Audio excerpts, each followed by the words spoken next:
এবার ভারত আমেরিকা বাণিজ্য চুক্তির অন্তরায় হয়ে দাঁড়িয়েছে নন ভেজ মিল্ক। কি শুনে অবাক হলেন? দুধ, তাও আবার আমিষ। মহাদেবের অভিষেক থেকে শুরু করে নানা পুজোয় দুধ লাগে, হোমে আহুতি দিতে অত্যাবশ্যক ঘি। সেই দুধ ঘি যদি আমিষ হয় তাহলে তা হবে ভারতীয় তথা হিন্দু সংস্কৃতির উপর আঘাত। বেশি দুধ উৎপাদনের জন্য গরুকে মাংস বা প্রাণীর চর্বি খাওয়ানোর রেওয়াজ রয়েছে আমেরিকায়।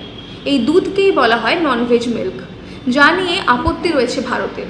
তাই আমেরিকার ননভেজ মিল্কে নিষেধাজ্ঞা জারি করেছে মোদী সরকার, আর তাতেই বেজায় চটেছেন মার্কিন প্রেসিডেন্ট ডোনাল্ড ট্রাম্প। আসলে বেশি দুধ উৎপাদনের জন্য গরুকে মাংস বা প্রাণীর চর্বি খাওয়ানোর রেওয়াজ রয়েছে অনেক দেশেই। সেই সব গরু যে দুধ দেয় তাকেই বলা হয় নন ভেজ মিল্ক। 2004 সালে সেটেল পোস্ট ইন্টেলিজেন্সের একটি প্রতিবেদনে উল্লেখ করা হয়, মার্কিন গরুর খাদ্যে ব্যবহৃত হয় মৃত পশুর রক্ত, চর্বি এবং অঙ্গ প্রত্যঙ্গ। এই প্রথা এখনও যুক্তরাষ্ট্রে বৈধ। বিশেষত প্রাণী সম্পদকে দ্রুত মোটা করার জন্য এদের ব্যবহার করা হয়। ভারতীয় নিয়ম অনুযায়ী গরুদের শুধুমাত্র উদ্ভিজ্জ খাদ্য দেওয়া হয়। পশুজাত খাদ্য গ্রহণ করা গরুর দুধ হিন্দু এবং জৈন ধর্মাবলম্বীদের কাছে অশুচি এবং অগ্রহণযোগ্য। এদেশে বহু নিরামিষভোজী মানুষ রয়েছেন যারা দুধ এবং দুগ্ধজাত খাবার খান, আবার কখনো পুজো আচ্ছাতেও দুধ ব্যবহার হয়। তাই দুধ আমিষ হলে তা খাদ্য সংস্কৃতিকে বিপন্ন করবে। ঠিক এই গেরোতেই আজকে রয়েছে ভারত মার্কিন বাণিজ্য চুক্তি। হিসেব বলছে ভারতের একটি বিরাট অংশের মানুষ নিরামিষভোজী। ওয়ার্ল্ড অ্যাটলাস 2023-এর রিপোর্ট অনুযায়ী ভারতের প্রায় 38% মানুষ নিরামিষ খান। তাদের কাছে দুধ বা দুগ্ধজাত খাদ্য নিরামিষ হিসেবেই বিবেচিত। কিন্তু গরুকে যদি আমিষ জাতীয় খাবার খাওয়ানো হয় তাহলে সেটি নিরামিষ থাকবে না। হিন্দু ধর্মে গরুকে অত্যন্ত পবিত্র বলে মানা হয়।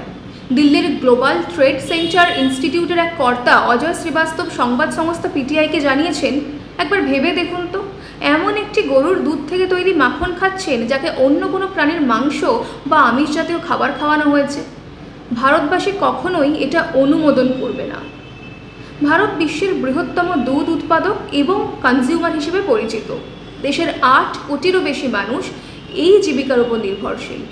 অধিকাংশই ক্ষুদ্র এবং প্রান্তিক কৃষক। 2023-24 অর্থ বছরে 239 মিলিয়ন মেট্রিক টন দুধ উৎপন্ন হয়েছে ভারতে, যার বাজার মূল্য 7.5 থেকে 9 লক্ষ কোটি টাকা। অন্যদিকে মার্কিন যুক্তরাষ্ট্র একটি প্রধান দুধ রপ্তানিকারক দেশ। ভারতের দাবি, এই চুক্তি ভারতের বাজারের ক্ষতি করতে পারে। এর ফলে দুধের দাম কমে যেতে পারে অন্তত 15%। এমনটাই বলছে স্টেট ব্যাংক অফ ইন্ডিয়ার একটি বিশ্লেষণ। এতে কৃষকদের বছরে 1.3 লাখ কোটি টাকার ক্ষতি হতে পারে। ভারতের দুগ্ধশিল্প গ্রামীণ অর্থনীতির একটি গুরুত্বপূর্ণ অংশ হিসেবে বিবেচিত। তাই কৃষকদের জীবনধারা সুরক্ষিত রাখতে অত্যন্ত গুরুত্বপূর্ণ এই পদক্ষেপ। ভারত বর্তমানে পনিরের উপরে 30%, মাখনের উপরে 40% এবং গুঁড়ো দুধের উপরে 60% শুল্ক আরোপ করে। ভারত আমদানি করা দুধ বা দুগ্ধজাত পণ্যের মান কঠোরভাবে বজায় রাখতে চায়। সেক্ষেত্রে অন্য কোনো দেশ থেকে ভারতের দুগ্ধজাত দ্রব্য আমদানি করার ক্ষেত্রে বাধ্যতামূলক পশু চিকিৎসা সার্টিফিকেট। ভারতের নিয়ম অনুযায়ী পণ্যের লেবেলে নিরামিষ মানে সবুজ টিক এবং আমিষ মানে বাদামি চিহ্ন থাকা বাধ্যতামূলক। কিন্তু নন ভেজ দুধ বাজারে এলে তা সেই ব্যবস্থাকে জটিল করে দেবে।